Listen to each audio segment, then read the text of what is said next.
What's up, Space Pirates? This is your Admiral, the Dread Pirate Dr. Disaster, and we've got a new year, but the same old tactics from Sony. For whatever reason, they are remaining committed to live service games. Do you guys give up? Have you had enough pain? Never! On the one hand, they did experience a huge success with the live service game Helldivers 2. That game was awesome, and it was extremely well received. But whatever success came from Helldivers had to have been pretty much financially canceled out by just about the biggest video game flop of all time, Concord. I'm a real failure. Yeah, Concord reportedly lost Sony somewhere in the neighborhood of around $400 million. The live service stuff has been a bit of a mixed bag for Sony, but they are remaining committed to it, for better or for worse. That being said, there's one particular live service game that's supposed to be releasing in the semi-near future called Fairgame, a game that is unabashedly all about progressive political bullshit, stealing from people who are well off because they don't deserve it. They want to eat the rich in this game, and you can tell from a mile away, just glancing at images from this turd, that it is being made for a modern audience. What the hell is wrong with you people? We is dumb. Dumb as hell. The media wants to blame the Concord failure exclusively on the fact that it was live service, and they seem to think that is why Fairgame is going to fail as well. The trailer got ratioed like crazy, so we can all see it coming, but the live service is not what people hate about it.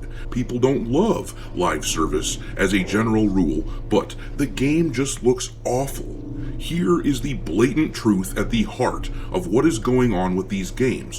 Whether you like live service games or not, they definitely can succeed if you give us something cool looking like Helldivers, or if you want a more recent example of a great success, look at Marvel Rivals. Those games feature cool looking characters doing cool shit so people play them. It really is that simple. The characters in Concord were ugly and the concept was bad, so nobody played it. The game itself, the actual shell of the game, the mechanics, they didn't look too bad, but people do not want to play as characters that look like this. And by extension, they don't want to play as characters like this, which is why even the access media, as you can see from this article here, is admitting Fairgame is going to be a failure well before launch.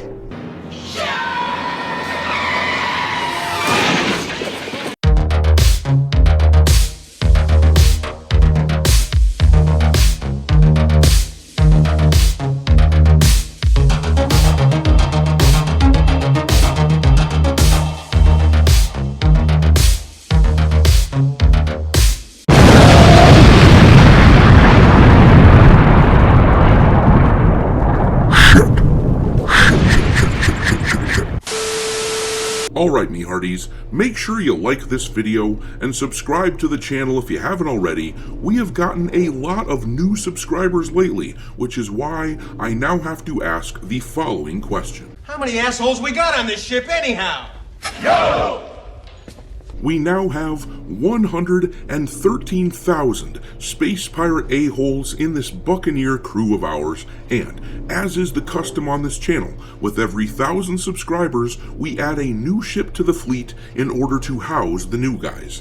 This time, one of you recommended that we add the Stinger Mantis from the Star Wars Fallen Order and Jedi Survivor games. If you have any suggestions for future ships, drop them into the comment section and I will add them to my list. Super chats get bumped to the top of that long list, and also, for your reference, I will be adding an alphabetical list of all the ships already in the fleet to the description of this video. But in any case, thanks for being here, folks. I really appreciate it. I knew it. I'm surrounded by assholes. Anyhow, as I said before, even the access media is admitting that Fairgame looks like it is going to be a Concord level failure. They just can't bring themselves to admit the reason that it's going to fail. there is an obvious through line that they stubbornly refuse to acknowledge for no other reason than the fact that they don't want to give gamers, the chuds, they don't want to give us a win. It's this stubborn refusal that is costing the industry at large big time. Thousands of jobs were lost in the video game industry last year, and surely thousands more will next year. This year, I suppose we want to call it now, because they categorically refuse to listen to gamers and to give the market what it wants.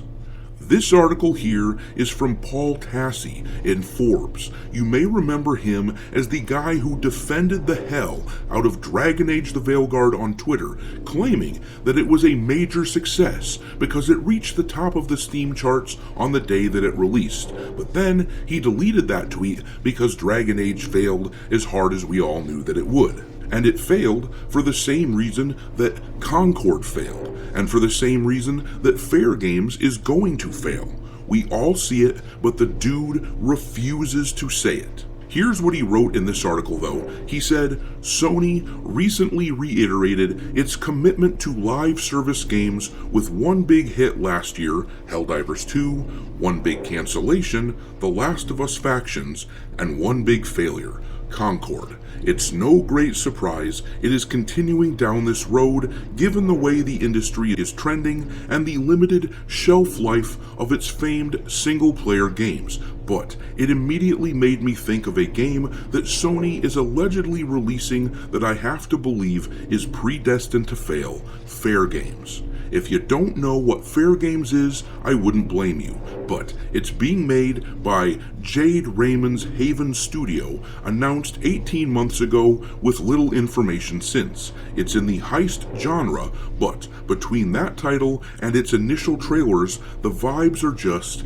bad. It feels like a game with roughly zero chance of being a success, and I've lost track of how many times it's been very, very easy to see this coming in recent years, even though it seems like it's catching publishers off guard. Sony, for instance, banked on Concord becoming a huge new franchise for them. Before we get further into this, I do have to divorce this from the whole culture war aspect, as many of these games will be considered woke, usually because of character designs or something similar, but it's a larger issue than that. And the stupid thing about this article is that he does not explain why. He just says, nope, these games aren't failing for wokeness or bad character designs, and if you want my source, it's me. Trust me, bro.